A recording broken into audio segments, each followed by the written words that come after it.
Hello everyone, आपका 15 सितंबर के current affairs में स्वागत है।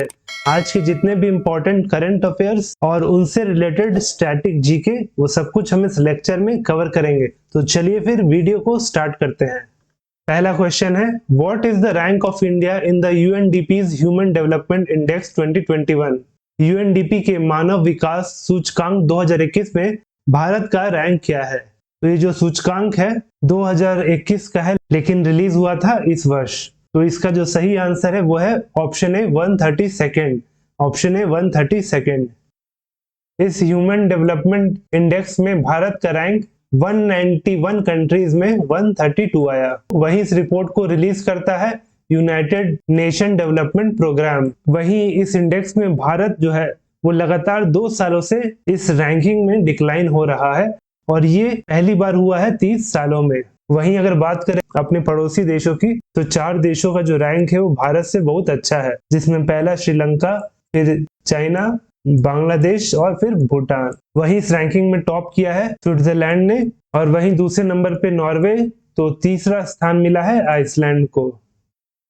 और वहीं कुछ इंपॉर्टेंट 2022 के इंडेक्स देख लेते हैं जो आपके exam point of view important है, जिसमें पहला है कि ग्लोबल जेंडर गैप इंडेक्स 2022 में भारत का रैंक रहा है 135 अमंग 146 कंट्री। वहीं ग्लोबल लिवेबिलिटी इंडेक्स 2022 में ऑस्ट्रिया की राजधानी वियना ने टॉप किया है। वहीं ग्लोबल स्टार्टअप इकोसिस्टम रिपोर्ट 2022 के हिसाब से पूरे एशिया में केरला ने टॉप किया है। वहीं बात करें वर्ल्ड कॉम्पिटिटिवनेस इंडेक्स 2022 की, तो भारत का रैंक रहा है 37 और यहाँ पे भारत का जो स्कोर रहा है वो इम्प्रूव हुआ है। और वहीं इस रैंकिंग में डेनमार्क ने टॉप किया है, तो स्विट्जरलैंड दूसरे पोजीशन पे रहा। वहीं United nation conference on trade and development की रिपोर्ट के अकॉर्डिंग भारतीयों के पास कुल 7.3% डिजिटल करेंसी मौजूद है। वहीं national e governance service delivery assessment में मिनिस्ट्री ऑफ होम अफेयर्स का जो वेबसाइट है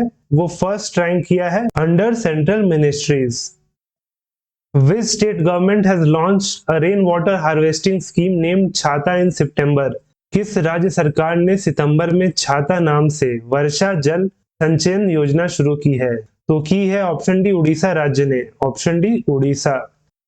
और जो छाता जो है वो एक रेन वाटर हार्वेस्टिंग स्कीम है, जिसका फुल फॉर्म है community harnessing and harvesting rain water artificially from terrace to aquifer. और ये जो स्कीम लाया गया है, जो ग्राउंड वाटर से जो पानी का लेवल है गिरता जा रहा है, उसे वापस से रिचार्ज किया जा सके। और इसके तहत 5 सालों में 373 करोड़ लीटर पानी को हार्वेस्ट किया जाएगा। वहीं बात करें उड़ीसा की, तो 8वां लार्जेस्ट स्टेट है भारत का और 11वां largest by population.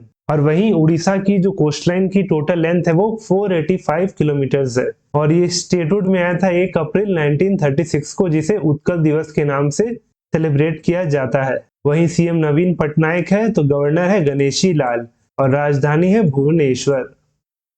On which river Bihar chief minister Nitish Kumar has inaugurated India's longest rubber dam Gayaji dam? Bihar के मुख्यमंत्री नीतीश कुमार ने किस नदी पर भारत के सबसे लंबे रबड़ बांध गयाजी बांध का उद्घाटन किया है? तो किए हैं ऑप्शन ए फल्गु नदी पे। Option A Falgu river. वहीं बिहार के मुख्यमंत्री नीतीश कुमार जी ने इस भारत के सबसे लंबे रबर डैम, जिसका नाम है गयाजी डैम, जिसे गया के फल्गु नदी पे निर्मित किया गया है। और इस पुल की जो लंबाई है वो 411 मीटर और ये 3 मीटर हाई है। और इस पुल को बनाने में कुल 312 करोड़ की लागत आई है। और वहीं इसे फल्गु नदी के विष्णुपद घाट पे बनाया गया है, ताकि जो वहां के श्रद्धालु है वो आके पिंडदान कर सके। और इस डैम में जो खास बात है कि इसमें कंक्रीट की जगह रबड़ का इस्तेमाल किया गया है, वो भी हाई स्टैंडर्ड का रबड़। और ये जो रबड़ है ये पूरे 100 साल तक वैसे का वैसे ही रहेगा, बिल्कुल ही खराब नहीं होगा। और वही बात करें बिहार की, तो गवर्नर फागू चौहान है और कैपिटल है Patna. Which state bagged the International Travel Award 2023 for Best Destination for Culture? संस्कृति के लिए सर्वश्रेष्ठ गंतव्य के लिए अंतर्राष्ट्रीय यात्रा पुरस्कार 2023 किस राज्य को मिला? तो वो मिला ऑप्शन सी वेस्ट बंगाल को। वेस्ट बंगाल। और वेस्ट बंगाल को ये अवार्ड दिया गया था कल्चर के कैटेगरी में by Pacific area travel writers association, जिसका शॉर्ट फॉर्म है पटवा, जो कि एक एफिलिएट है United Nation World Tourism Organization का। और ये अवार्ड बंगाल को दिया जाएगा at the world tourism and aviation leaders summit, जो होगा जर्मनी के बर्लिन में। और ये समिट अगले साल मार्च के महीने में होगा। और वहीं लीडिंग कल्चरल डेस्टिनेशन के कैटेगरी में ये अवार्ड मिला है क्यूबा को, और ये अवार्ड क्यूबा को दूसरी बार मिला है। और वहीं बात करें पाटवा की, तो ये एस्टैब्लिश किया गया था 1998 को।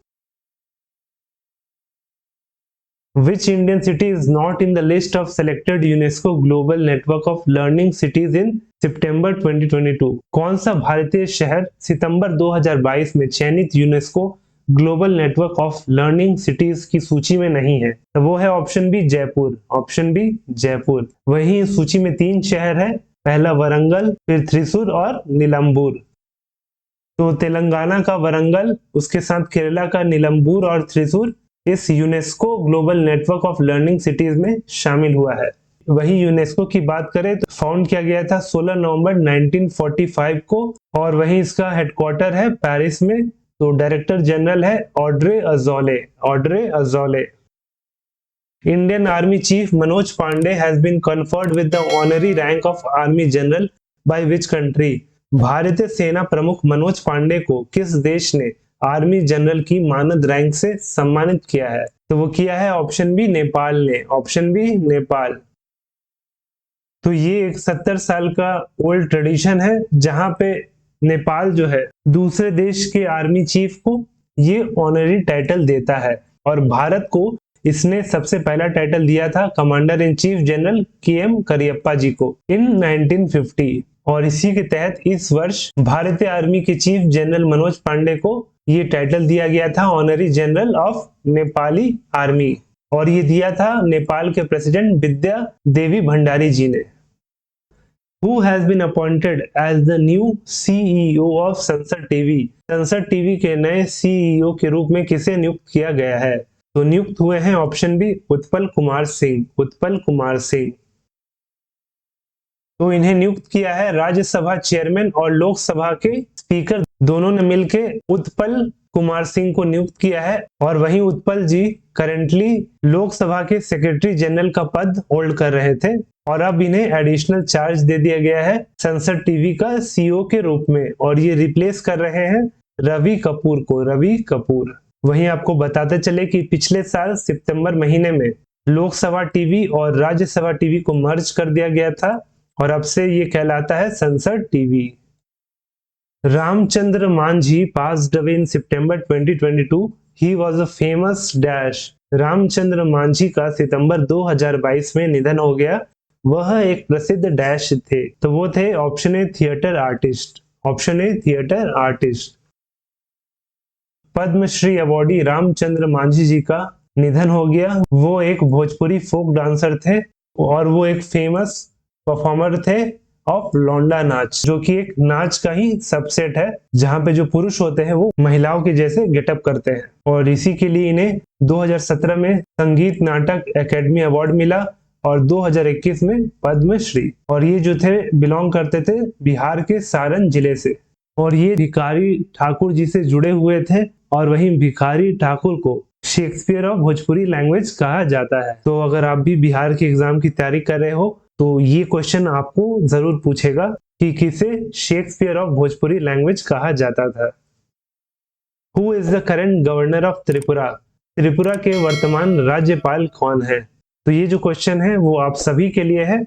आप इसका सही आंसर हमें नीचे कमेंट करें, और हमेशा की तरह हमारा इस डेली करंट अफेयर का लेक्चर का PDF आपको हमारे टेलीग्राम चैनल प्रेप नेशन पे मिल जाएगा, जिसका लिंक नीचे डिस्क्रिप्शन में दिया गया है। आप वहां पे जाके उसे फ्री में डाउनलोड कर ले। और अगर वीडियो अच्छा लगा हो तो वीडियो को लाइक करें, और साथ में हमारे चैनल प्रेप नेशन को सब्सक्राइब करें।